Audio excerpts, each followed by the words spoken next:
Legendary Canadian author Alice Munro has died. She was a legend in so many ways, writing short stories for most of her life. Her first collection was published in 1968. She was continuing to publish right up until 2012. The 92-year-old writer died in her home in Ontario, surrounded by family. She had been suffering from dementia for more than a decade. Known as a master of the short form, her body of work focusing on small-town Canada, in particular in and around Huron County in Ontario, where she was from. Her first work, Dances of the Happy Shades, won the Governor General's Award in the late 1960s, and she followed it up in the early 70s, 1971, with her work, The Lives of Girls and Women. Some of her best-known other works, The Beggar's Maid, The Moons of Jupiter, and on it goes. She and her husband moved to British Columbia in 1963. They opened an independent bookstore in Victoria, Munro's Books, which is in fact still in business.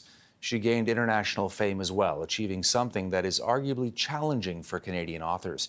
She won the Man Booker International Prize in the UK in 2009 and the Nobel Prize for Literature in 2013. During one interview, when she was asked about her characters, often from small-town Canada, Munro once said, "I think any life can be interesting. I think any surroundings can be interesting as well." Let's bring in Jen Plug, professor in the Department of English and Writing Studies, acting dean, Faculty of Arts and Humanities at Western University. Thanks so much for taking the time today. Much appreciated.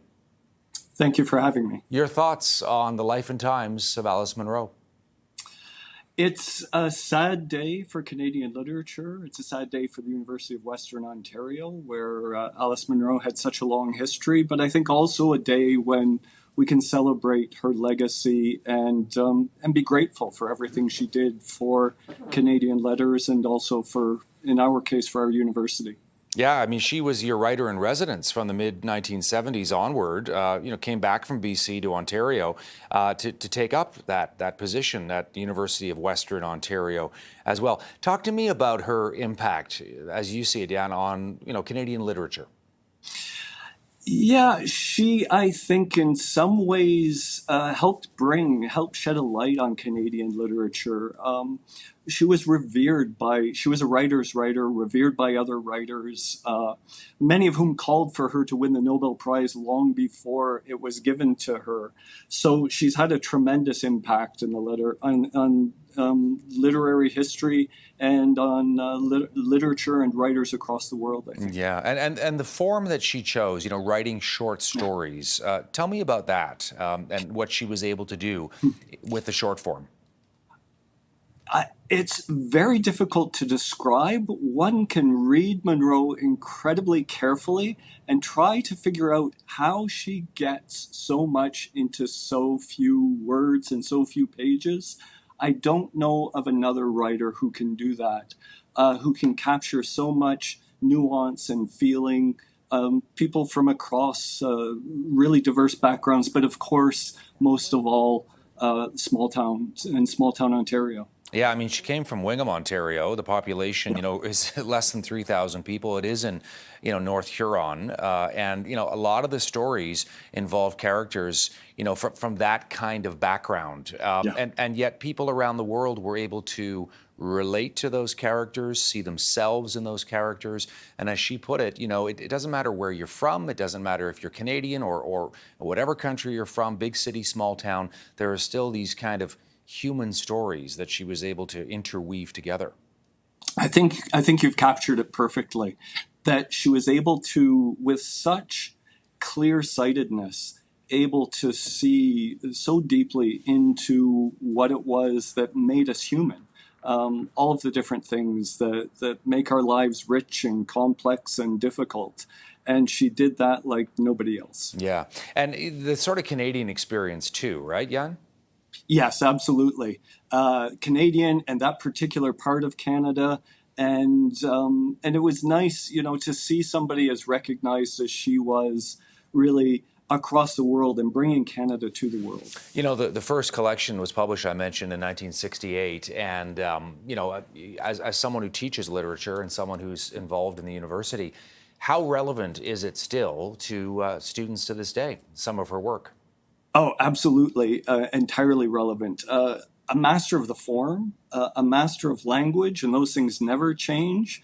But the concerns that she took up, issues of gender, of violence, and so forth, are still entirely relevant today. Yeah, Dance of the Happy Shades, and so many different stories. I'm just looking at all the different, and you're quite familiar with it, I know.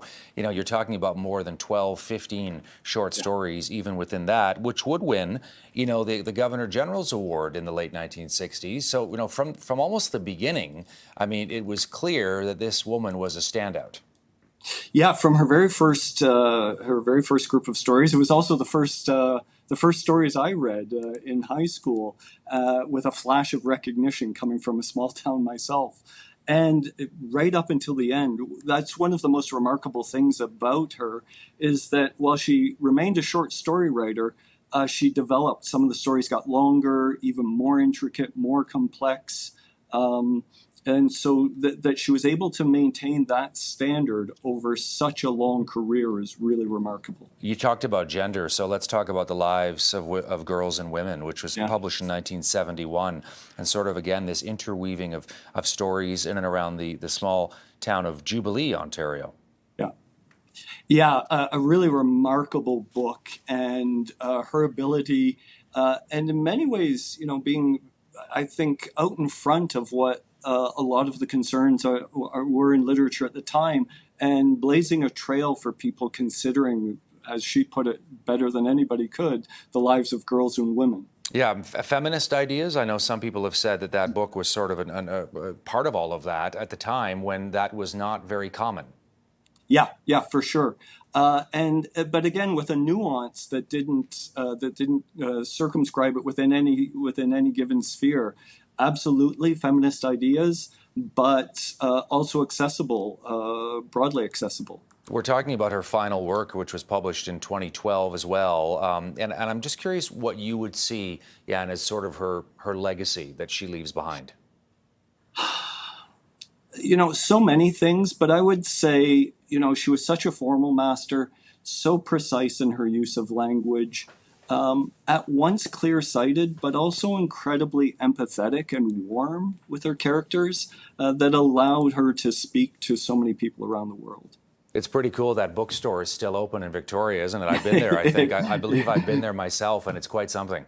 It is indeed. I used to live in Stratford, and I walked in the bookstore there one day, and there was a book signed by Munro, and they said, "Oh yeah, she was in last week and signed that for us." Hey, listen, Jan, thanks so much for taking the time for us. Much appreciated.